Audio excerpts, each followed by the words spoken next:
अभी तक हम लोग मानव में व्यवस्था के बारे में चल रहे थे, फिर परिवार में व्यवस्था के बारे में, समाज में व्यवस्था के बारे में,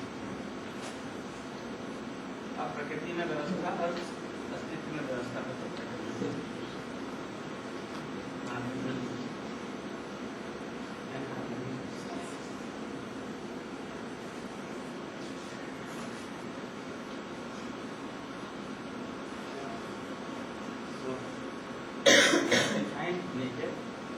nature means collection of units. जितनी भी इकाई हमको दिखती है मैं चारों तरफ, उस सबके समूह को प्रकृति नाम है। ठीक है, जैसे यहाँ ये बिल्डिंग दिख रही है, चार्ट दिख रहे हैं, टेबल दिख रहा है, चेयर दिख रहा है, आदमी दिख रहा है, ये सब यूनिट्स का जो कलेक्शन है उसको नाम दिए हैं। Collection of units is nature. प्रकृति को इकाइयों के समूह के रूप में, तो छोटी से छोटी इकाई, बड़ी से बड़ी इकाई, परमाणु से लेकर ग्रह तक, ये सब को मिलाकर नाम दिया।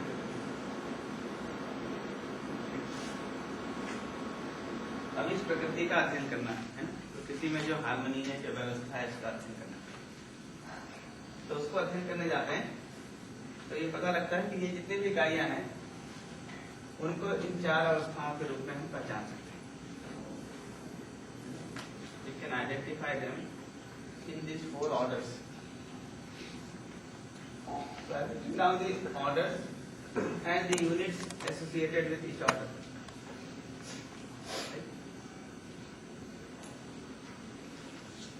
So there is physical order. The units of physical order is like soil, water, metal. So this is one type of units. There is another order called pranic order. Right? The units are plants and trees. Then there is animal order, animals and birds, and there is human order, which consists of human beings. ये चार अवस्थाएं हमको दिखती हैं। सारी इकाइयों को अगर देखें तो उनको चार अवस्थाओं में देखते हैं, है ना। पहला पदार्थ अवस्था, है ना, मिट्टी, पानी, हवा, ऐसी चीजों को नाम दिए हैं पदार्थ अवस्था। पेड़ पौधे जैसी चीजें, वो एक अलग ग्रुप की चीजें हैं ना, उसको नाम दिए हैं प्राण अवस्था।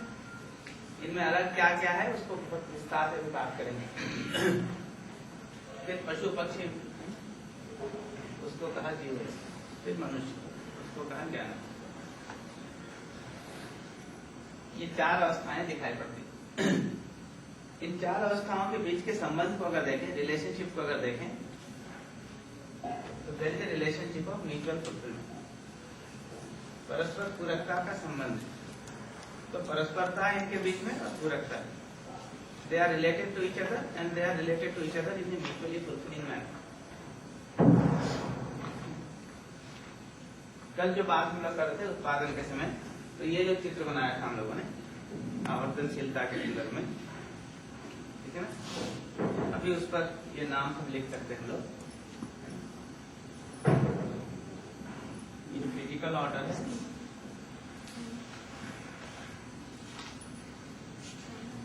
ये प्राणिक ऑर्डर है, ये एनिमल ऑर्डर है।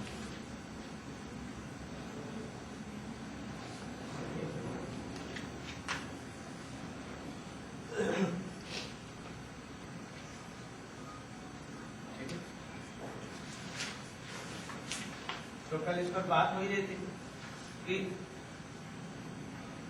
जो पदार्थ अवस्था की इकाइयां है ना, और जो प्राण अवस्था की इकाइयां हैं, इनके बीच में परस्परता है, पूरकता है। वही आवर्तनशीलता का मतलब है। आवर्तनशीलता का मतलब यह है कि इनके बीच में रिलेशनशिप ऑफ म्यूचुअल फुलफिलमेंट है ही। ठीक है, इसी तरह से प्राण अवस्था और जीव अवस्था के बीच में भी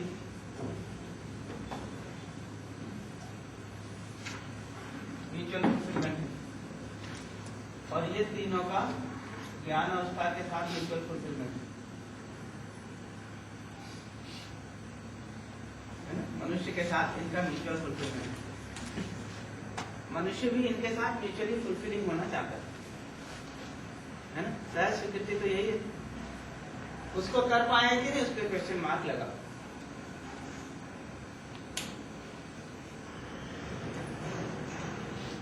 तो इसको अगर ठीक से देखेंगे तो इसका मतलब इतना ही निकलता है कि इनके बीच में परस्परता पूरकता का रिलेशनशिप है ही, ठीक है ना। बाकी सब उस परस्परता का पूरकता का निर्वाह कर रहे हैं आपस में भी और मनुष्य के साथ में। मनुष्य भी इनके साथ परस्पर पूरक होना चाहता है, इसी का सहज स्वीकृति है, लेकिन समझ कर ही ऐसा कर पाता है। समझ के साथ, अंडरस्टैंडिंग के साथ, ज्ञान के साथ ऐसा कर पाता है। समझ के बिना, ज्ञान के बिना, अंडरस्टैंडिंग के बिना वो कर नहीं पाता है। So this relationship of mutual fulfillment is there between these three orders. Right? So they are mutually fulfilling to each other. They are also fulfilling for human being. The human being also has a natural acceptance for mutual fulfillment with rest of the three orders. But he is able to ensure this mutual fulfillment only with right understanding, only with right knowledge, only with the understanding of this harmony. Without the understanding of this harmony, he may assume certain things about this relationship and go ahead with it. For example, I can assume that I am the master over this nature, rest of nature, and therefore I have to dominate over the nature. If this is the assumption, then instead of being mutually fulfilling for the rest of the nature, I will think of exploiting the nature, dominating the nature, mastering over the nature. So if you look at the nature by itself, and if you study this relationship between these four orders, there is a relationship of mutual. तो ऐसा है कि नहीं, तो आप जान लीजिए कि ये तीनों एक दूसरे के साथ परस्पर पूरकता का निर्वाह कर रहे हैं कि नहीं, ये सब मनुष्य के साथ निर्वाह कर रहे हैं कि नहीं, मनुष्य का सहज स्वीकृति है कि नहीं परस्पर पूरकता के लिए, और ऐसा कर पाने के लिए उसको ज्ञान की जरूरत है, समझ की जरूरत है, अंडरस्टैंडिंग की जरूरत है। समझ के बिना जो भी मान लेगा गलत सही, ठीक है ना, उसी के आधार पर वो पहचानना निर्वाह करना शुरू करता है। तो जो बात है ना कि जानना, मानना, पहचानना, निर्वाह करना, में मानना गलत हो गया तो पहचानना, निर्वाह करना गलत है। जानने के साथ मानना सही हो जाता, सही जान लिए तो मानना सही होगा, तो पहचानना सही होगा, निर्वाह करना सही होगा।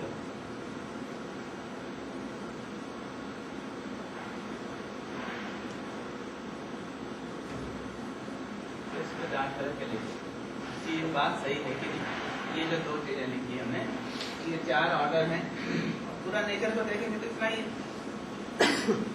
और ये चार ऑर्डर का जो रिलेशनशिप है वो म्यूचुअल फुलफिलमेंट का है, परस्पर पूरकता का। हमको इसको समझना, बाकी सब तो उसका पहचाना, निर्वाह करना करेगा। आदमी में जानना, मानना डोमिनेंट है ना, इसलिए अगर मानना गलत होगा तो पहचानना, निर्वाह करना गलत। तो अगर हमने ये मान लिया कि धरती या प्रकृति है ना हमारे गुलाम, और हम जो भी चाहें इसके साथ कर सकते हैं, है ना, इसके ऊपर इसका शोषण कर सकते हैं, शासन कर सकते हैं, तो ऐसा करने लगते हैं। ऐसा करने से हम खुद भी परेशान हो जाते हैं, प्रकृति को तो परेशान करते ही, प्रकृति का जो हम शोषण करते हैं उससे पूरा छिन्न भिन्न हो जाता है। अब तो बहुत स्पष्ट हो गया है ना, और प्रकृति में सब छिन्न भिन्न होता है, अव्यवस्थित हो जाता है, तो फिर हम भी परेशान होने लगते हैं। आज एक मूवी दिखाएंगे आप लोग, है ना, एन इनकन्वीनियंट ट्रूथ के नाम से। तो अभी क्या कर दिए हैं, कितना मेजर डैमेज प्रकृति को हम कर दिए, और अभी कितना भयभीत है उसके कारण। इसका अनुमान आपको लगेगा।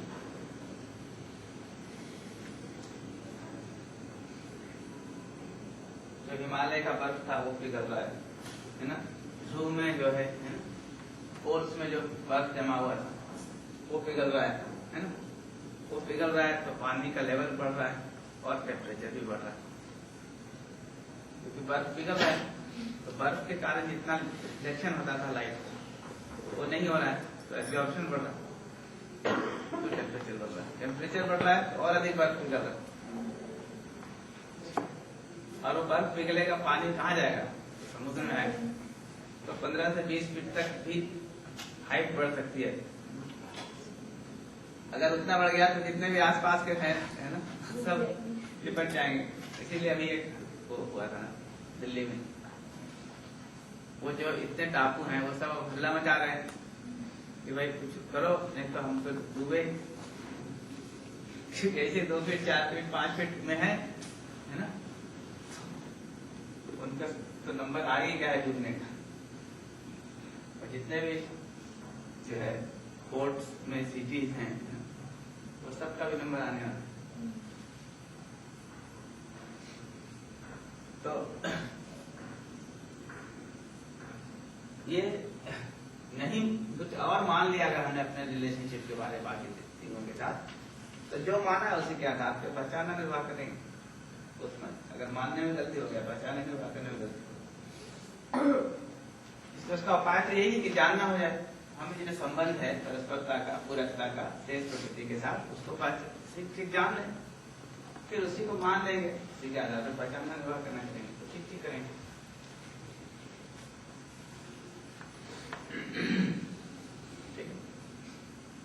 ठीक है ये बात। सर एक जस्ट फॉर क्लैरिटी, जब प्रकृति की बात करते हैं तो धरती, आकाश और वायु की बात कहाँ से करेंगे? धरती की बात तो यहाँ करेंगे, सॉइल है ना, ओके। वायु की बात भी यहीं करेंगे।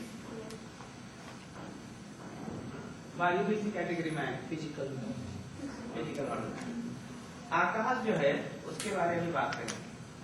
आकाश का मतलब स्पेस। तो अभी एक उतना ही बच गया ना, स्पेस बच गया, बाकी सबकी बात तो हो गई। ये माइक्रो ऑर्गेनिज्म वगैरह प्राणिक में आते हैं सर? सर नेचर और एनवायरनमेंट में डिफरेंस क्या होगा? देखिए अभी हम अपने को अलग वस्तु मानते हैं है ना, और रेस्ट ऑफ नेचर को अलग मानते हैं। हम भी नेचर में ही हैं ये मानते नहीं हैं। हम भी नेचर के एक यूनिट हैं ये बात को नहीं मानते। तो हम क्या सोचते हैं, हम भी तो मुख्य बात चीज है और केंद्र में है, बाकी सब एनवायरमेंट है। तो अभी आप क्या मानते हैं, ये आप हैं और बाकी है एनवायरमेंट।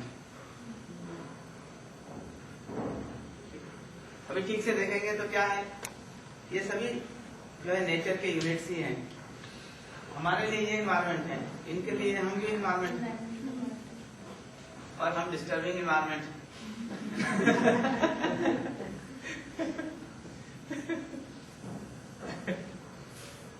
तो एनवायरमेंट का मतलब होगा क्या बात कर रहे हैं, उसके अलावा बाकी सब एनवायरमेंट है। देखिए एक बार और चीज को समझ लेना, फिर ये सबको परिभाषित करना आसान है। अभी कोई चीज को समझे नहीं होते हैं, आप अपनी मनमानी करते रहते हैं परिभाषित अपने।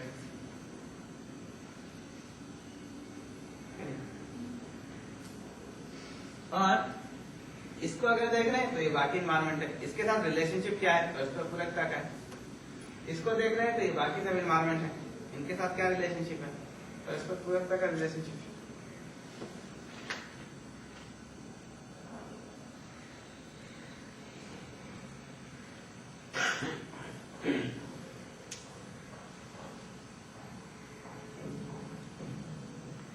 ठीक समझने जाते हैं तो समझना बहुत आसान, उल्टा पुल्टा कुछ सीखने सिखाने जाते हैं तो बहुत कठिन है। इसको आप देखने चाहिए तो अक्षर दिखाई पड़ता है, अपने चारों तरफ दिखाई पड़ता है। कि नहीं? जैसा कल मैंने उदाहरण लिया था कि जंगल में, फॉरेस्ट में ये तीनों तो है, ये म्यूचुअली फुलफिलिंग है। आपको कोई यूरिया सप्लाई थोड़ी करना पड़ता है फॉरेस्ट में। पता लगा पेड़ सूखे जा रहे हैं, मरे जा रहे हैं, उनको यूरिया सप्लाई करना है, इंसेक्टिसाइड पेस्टिसाइड डालना है, कुछ नहीं करना पड़ता है। साल के पेड़ 300-300 फीट के होते हैं, देवदार के पेड़ जो हैं 300 फीट के होते हैं, कोई प्लांटेशन करने की जरूरत नहीं पड़ती। और इतने मतलब उसमें केयर चाहिए। साल के पेड़ को देखो, साल का पेड़ 2-3 फीट का होने में 12 साल लगता है।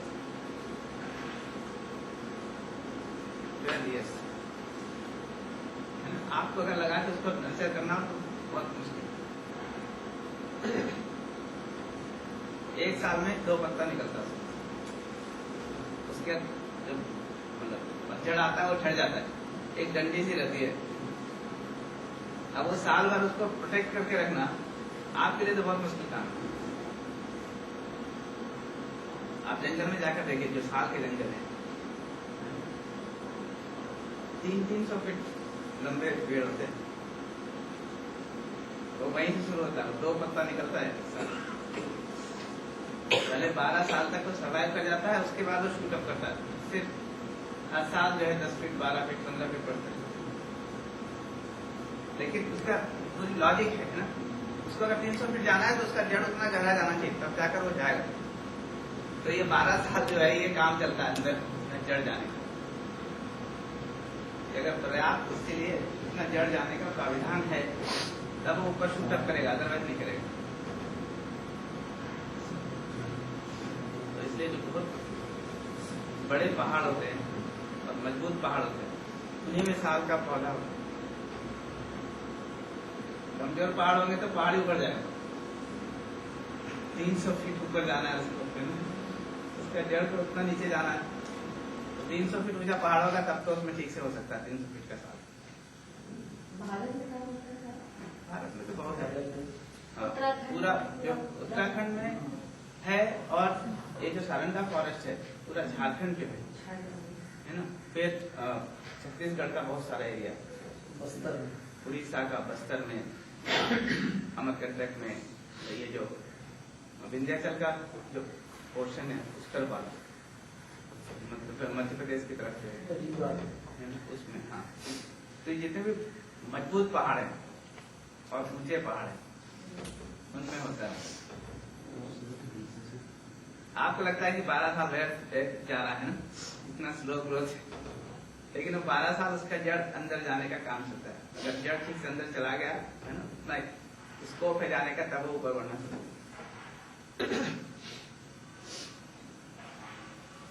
तो आप तो कुछ नहीं कर रहे इसमें, ये सब तो परस्पर पूरा खाई। इन सब से आपको पूरे थ्रू आउट द ईयर पानी मिलता है ना, थ्रू आउट द ईयर। ये जितना भी गंगा का बेल्ट दिख रहा है ना आपको, यमुना का बेल्ट दिख रहा है, द्वाब दिख रहा है, ये सब उपजाऊ जो है वो उन्हीं पहाड़ों के जंगलों से होके आए। तो मिट्टी मिलती है, पानी मिलता है, साफ है ना, लकड़ी मिलती है, ये सब आपको मिलता रहता है। तो ये सब आपके लिए पूरक है, आप भी उनका पूरक होना स्वीकारते हैं। स्वीकृति तो यही है, नेचुरल एक्सेप्टेंस तो यही है, ठीक है, क्योंकि वही रिलेशनशिप है। हमको वो समझ में आ गया, हम भी उसको करने लगे। समझ में आने की बात है, बहुत मुश्किल नहीं है ना? जैसे पेड़ लगाने की बात, एक आदमी के लाइफ टाइम में अगर वो लकड़ी जलाए है ना, खाना बनाने के लिए, पानी गर्म करने के लिए, अपना जो भी घर का फर्नीचर बनाने के लिए, ये सब को अगर जोड़े तो जितने लकड़ी की जरूरत पड़ेगी एक लाइफ टाइम में, वो 4 बड़े पेड़ों से प्राप्त हो सकती है। तो 4 full grown trees will give you enough wood to take care of all your need of wood throughout your lifetime.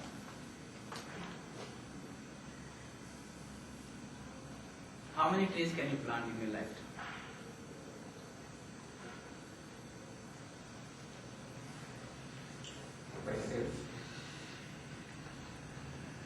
कितना लगा? लगना चाहे तो 2 लगा सकते हैं, लेकिन नॉर्मली आदमी 4, 5, 6, 10 लगा रहे हो। कितना लगा सकते हैं आप? अपना कल्पनाशीलता दौड़ाइए। अभी तक तो सर लगाया नहीं, लेकिन मैं सोचूं और वास्तविकता तो सही है। हाँ वही, लेकिन इसीलिए मैं कह रहा अभी तो कल्पनाशीलता की बात कर रहा हूँ कि अपनी कल्पनाशीलता दौड़ाकर सोचिए कि कितने पेड़ आप लगा सकते हैं अगर ध्यान दें। हर महीने एक पेड़ लगाएंगे। जैसे अभी कैंपेन शुरू करने का बताया, जैसे 5 मिलियन कैंपेन को 3 महीने कर रहे हैं, लेकिन वो कैंपेन का उसमें भागीदारी थी। हाँ, सामान्य रूप से देखें अगर तो कितने पेड़ आप लगा सकते हैं? हर क्षण काफी के स्पेशल डे है, उसी में लगाने में मतलब फिजिकल चीज है तो करते रह सकते हैं। It's a physical thing, we can plant a tree every minute. Sir इस पे एक उत्तरांचल का एक बड़ा अनोखा आंदोलन मुझे याद आ रहा है, मैती आंदोलन चलता है, वो पूरे उत्तरांचल में फैल गया है। एक गांव से शुरू हुआ था, कुछ लड़कियों ने शुरू किया था। किसी की शादी होती है वहाँ, तो लड़कियों ने नर्सरी बनाई है गांव में। वो उस जो शादी वाले जो लोग हैं, लड़के और लड़की जिसकी शादी हो रही है, उसको एक पौधा गिफ्ट करते हैं और वो बदले में नेक देता है। जैसे जूते चुराई की नेक होती है, वैसे वहाँ पौधा देने के लिए वो नेक देता है, जिससे नर्सरी चलती है गाँव में। और वो पौधा वो लड़की विदाई के समय पिता के घर पे लगा के जाती है और पिता उसको नर्चर करता है उसकी मेमोरी के लिए। आज 5000 गांव में वो आंदोलन चल रहा है। कई जगह तो इतना हो गया कि शादी के कार्ड में ये फंक्शन कितने बजे होगा ये मेंशन किया जाता है। उन्होंने अब टाइम के अनुसार चेंज करके इस तरह से कर दिया। जिनको आंदोलन नहीं करता। चिपको तो पेड़ काटने के ये उसी से बड़ा चिपकू की गाड़ी। हाँ, चिपकू का ही आप कितने पेड़ लगा सकते हैं?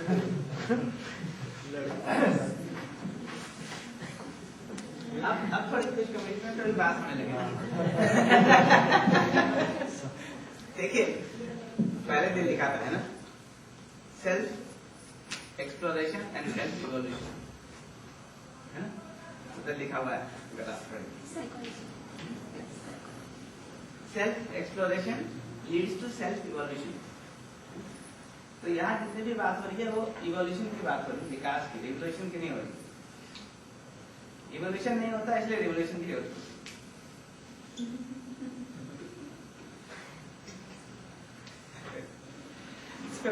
हमको अपनी जिम्मेदारी समझ में आ जाए, मैं जिम्मेदारी पूर्वक जीने लगूं, ठीक तो न्याय होगा। अन्याय नहीं होगा, अन्याय नहीं होगा तो आंदोलन की जरूरत ही नहीं, ठीक है ना? हमको अगर समझ में आ जाए तो मैं सुरक्षा सुनिश्चित करूंगा। मानव के साथ संबंध समझ में आ गया तो मानव के साथ संबंध पूर्वक जीता हूँ। न्याय है, न्याय में क्या आंदोलन हो, अन्याय के लिए आंदोलन हो। इसी तरह से हमको मानव के अलावा जो शेष प्रकृति है उसके साथ संबंध समझ में आ जाए तो मैं संबंध पूर्वक जीता हूँ, सुरक्षा होती है। सुरक्षा में तो उभय समृद्धि है, म्यूचुअल एनरिचमेंट है, उसमें क्या झगड़ा होगा, उसमें क्या आंदोलन की जरूरत है? तो विकास हो जाए, इवोल्यूशन हो जाए, है ना? जीव चेतना से मानव चेतना में जीने का काम हो जाए तो उसमें न्याय और सुरक्षा होती रहेगी। ये इवोल्यूशन है, ये विकास। एक बार विकास हो गया तो फिर कोई आंदोलनों की जरूरत नहीं, कोई रिवोल्यूशन की जरूरत नहीं, कोई अपोजिशन की जरूरत नहीं। इसलिए इवोल्यूशन की बात करते हैं। तो बताइए कितने पेड़ आप लगा सकते हैं?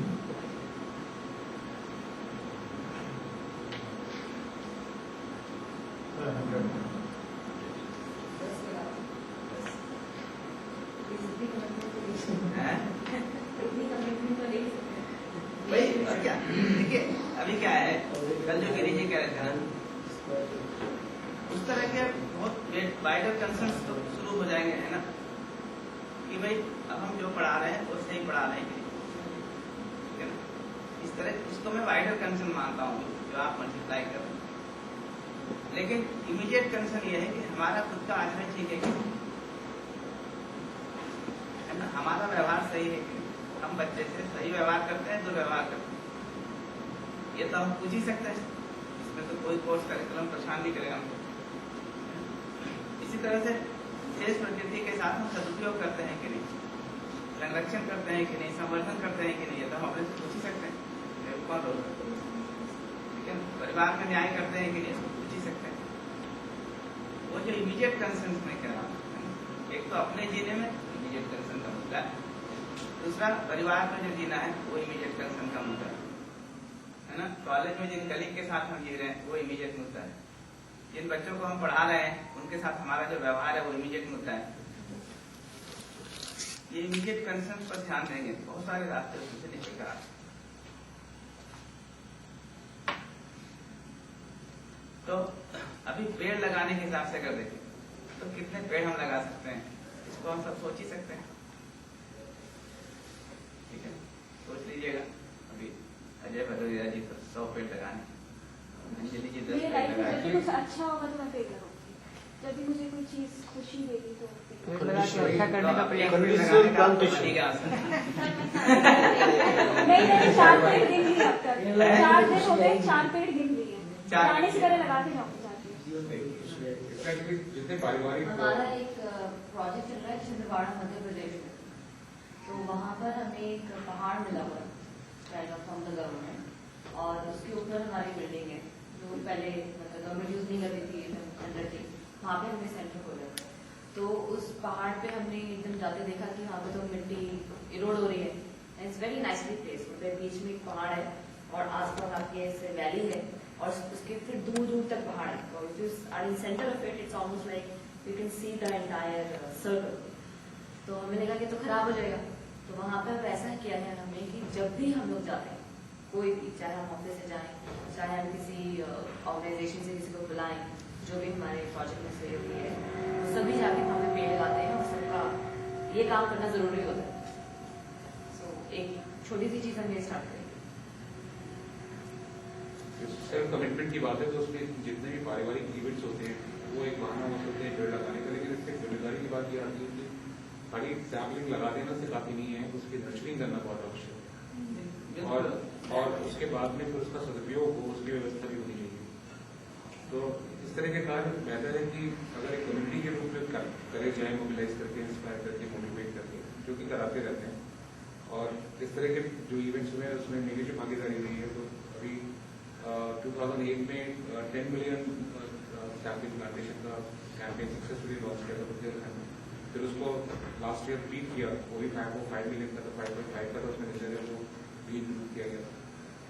तो उसमें बहुत सारी व्यवस्थाएं करनी होती हैं, उसके लिए तमाम चीजें ऑर्गेनाइज करनी होती हैं, including funds to follow it up, और वो फंड भी कम्युनिटी की भागीदारी हो, तो उसमें जो उसकी सदुपयोग है उसके लिए फॉरेस्ट कमेटी जैसे बनती है, तो उसमें गाँव जिस गाँव में लगाए गए हैं तो उसमें लोगों ने तय करके किसी के नाम पे कोई मेमोरियल बन करके, स्मृति बन करके, और उसकी जिम्मेदारी उनकी सबकी होती है, जिसमें उसमें एक रोस्टर ड्यूटी लगता है हाउस वाइज कि इस हफ्ते में ये काम होने तो कौन से परिवार ये काम कर सकते हैं, तो उनकी एबिलिटी के अनुसार उनको रिस्पॉन्सिबिलिटीज स्टेजेस भी दी जाती है।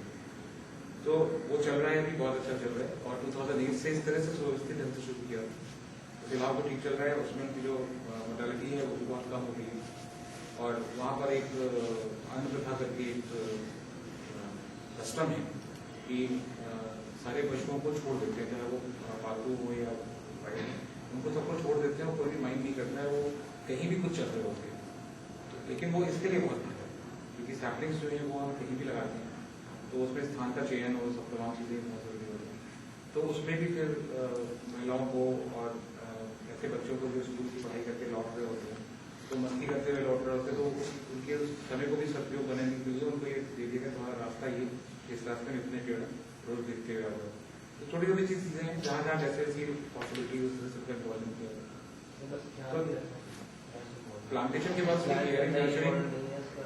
वेरी इम्पोर्टेंट का आधे पेड़ जो लगे सब सूख गए, तो ये नो नर्सरी। सब पेड़ लगाने से ही मतलब नहीं है, टाइप ऑफ प्लांट उस पर भी डिपेंड करता है। ये नहीं कि पेड़ लगाने के नाम पर हमने यूकेलिप्टस लगा दिया तो उससे सॉइल भी खराब हो रही है, फोटोसिंथेसिस प्रॉपरली नहीं होगी, तो जो कार्बन डाइऑक्साइड का इंटेक ये करते हैं फोटोसिंथेसिस के दौरान वो भी पूरा नहीं हो पाता है। यूकेलिप्टस हर जगह लगाना खराब नहीं है, लेकिन वो सॉइल की फर्टिलिटी को तो मतलब एडवर्सली इफेक्ट करता ही है ना। It's a very valid point. और जब एक 5 लेवल पे होता है काम, तो इन चीजों पर विचार किया जाता है, प्लस उनकी इनकम जनरेशन रिटर्न उससे अच्छा मिलता है यूकेलिप्टस। और हमारा के लिए एक प्रोजेक्ट होता है, तो उनका इनकम जनरेशन यूज होता है। बढ़िया, तो सोच लीजिए। और है ना, जैसे एक उदाहरण मैं आपको बता सकता हूँ, एक स्टार्ट है, मैं नुकसान कभी उसको आप देख लीजिएगा। वो सच इमेजिनरी स्टोरी है, वो सच नहीं। वो जो आप कह रहे हैं ना, इमेजिनरी वो इमेजिनरी स्टोरी है, वो कोई इवेंट या सच स्टोरी नहीं है। मैं वैसे फिक्शन ही नहीं, फिक्शन है। उससे इंस्पिरेशन मिलेगी। देखिए वो तो क्या होगा, आप तो उसको कर सकते हैं। वाइडर पर्सपेक्टिव में हमको हमने निकला है। Source of inspiration. उस व्यक्ति ने अपने लाइफ टाइम में 40 किलोमीटर लंबा और 30 किलोमीटर चौड़े पहाड़ जो वीरान हो गया, 50 साल की उम्र में उन्होंने शुरू किया, क्योंकि तब तक बाकी लोग छोड़कर जा चुके थे पूरे से। वैसे ही शुरू हुआ। पहले इंडस्ट्रियलाइजेशन के नाम पर यूरोप की कहानी है। तो इंडस्ट्रियलाइजेशन के नाम पर पहले पेड़ कटे, उसका कोयला बनाकर शहर में बेचने का एक लीडर को चला। जब पेड़ कम कट गए तो धीरे धीरे मिट्टी भी चली गई, तो पहाड़ एक्सपोज हो गए। तो लोग हाथ रह के क्या करते हैं, वहाँ सपोर्ट, लाइफ सपोर्ट सिस्टम ही नहीं हुए, तो दे लेफ्ट। ये एक आदमी था जिस 50 साल की उम्र में उसने ये तय किया कि ठीक है मैं इसको रिकवर करूँ। तो रोज सुबह उठता था और अपनी जो दाल और ये लेकर वो 100 बीज डालता। 50 साल में उसने इस पूरे एरिया को रिकवर किया। इतना करने की जरूरत नहीं आपको, अपन तो इवैल्यूएशन की बात कर रहे हैं, रिवोल्यूशन की बात नहीं कर रहे हैं। आप कितना लगा सकते हैं उसको आप सोच सकते हैं, लेकिन कुल मिला के 4 से अधिक तो लगा ही सकते हैं। म्यूचुअल इन्वेस्टमेंट का काम तो हो जाएगा। 4 से अधिक पेड़ तो हम लगा सकते हैं। पूरे लाइफ टाइम में 4 बड़े पेड़ों की जरूरत है। अगर इतना हम लगा रहे हैं तो पेड़ों का अभाव नहीं होने वाला। अगर पेड़ों का अभाव हो रहा है तो इसका मतलब सदुपयोग नहीं कर रहे हैं, दुरुपयोग कर रहे हैं, और हम लगाने हैं।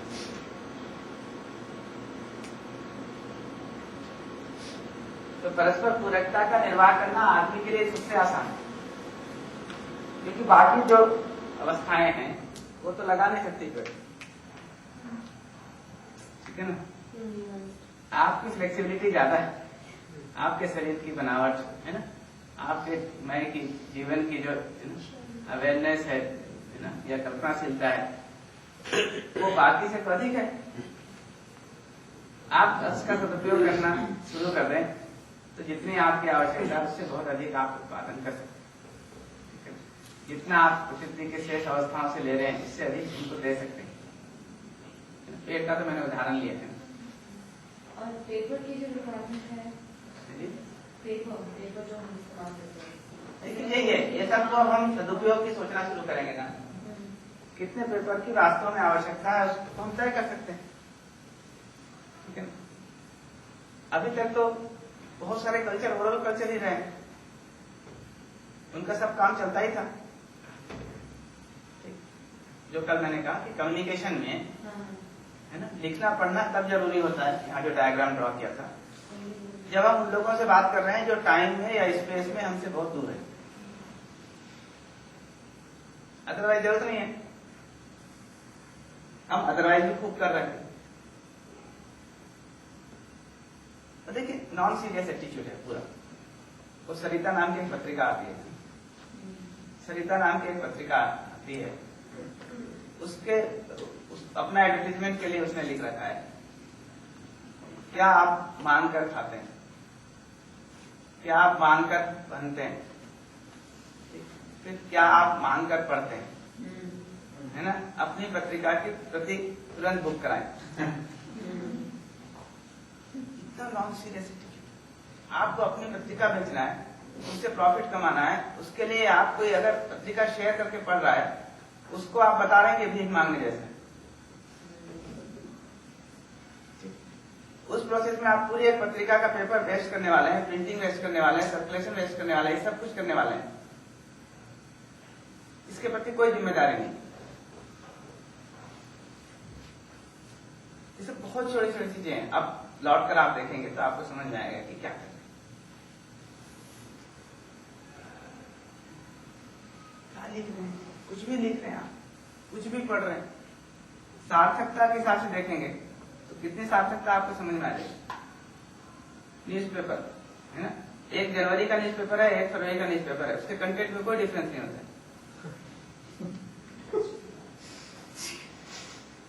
क्या कर रहे हैं है ना, 32 पेज का न्यूज़पेपर छाप के हर दिन सुबह हर घर में पहुंचा रहे हैं आप, कोई कंटेंट नहीं है उसमें, कोई सार्थकता नहीं है उसमें। पेजेस के बारे में आपने थोड़ा गलत कहा। हिंदू जो निकलते हैं चेन्नई से उसके 85-86 पेजेस होते हैं, इतना तक ये सब आप ठीक कर दिया करिए।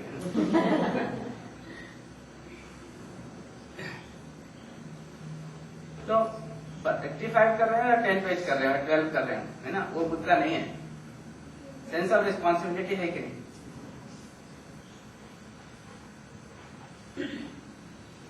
आपको हर दिन चाय के साथ न्यूज़पेपर चाहिए, आपकी भी क्या सेंस ऑफ रिस्पॉन्सिबिलिटी? आप न्यूज़पेपर पढ़कर क्या निष्कर्ष निकाल लेते हैं? क्या फर्क पड़ रहा है? देखिए, हम तो आपके बहुत सारे एक हफ्ते की आगे बात ऐसे फर्क नहीं पड़ रहा है, हैं? सिर्फ एक हफ्ते की बात ऐसे फर्क नहीं पड़ रहा है। नहीं, but if you continue this, go back moment, don't read it, how will it matter? Sir बहुत सारे नॉलेज भी पेपर, न्यूज़पेपर, मैगजीन सबसे ही मिलते हैं। हमारे आसपास क्या हो रहा है, कितना डिप्रेशन हो रहा है, कितना इरोजन हो रहा है, ये सारी चीजें भी न्यूज़पेपर से मिलती हैं। जरूरत है राइट यूटिलाइजेशन की, राइट अंडरस्टैंडिंग की। ठीक है ना। देखिए, हमारा काम बहुत आसान है, हमारा काम तो ध्यान आकर्षण करना है, ठीक है ना। अब आप खुद इवेल्युएट करते रहेंगे, 32 पेज न्यूज या 85 पेज बताया इन्होंने, है ना, 85 पेज का न्यूज में पेपर में कितना सार्थकता होती है। ठीक, अब आप जब पढ़ेंगे तो उसको जांच परख करेंगे। Sir, I would like to contribute one thing regarding this paper entries. Every month, I'll keep on receiving at about 10 bills. Every bill is having one envelope. Inside that, 3 to 4 page bill and 5 to 6 page other contents. So I'll say to all the bills from where they are coming, no paper bill, only soft bill. At my mail or my email, Are you whatever. talking about? So it will save at least 50 papers. Not 50 papers, maybe 100 papers every month. These people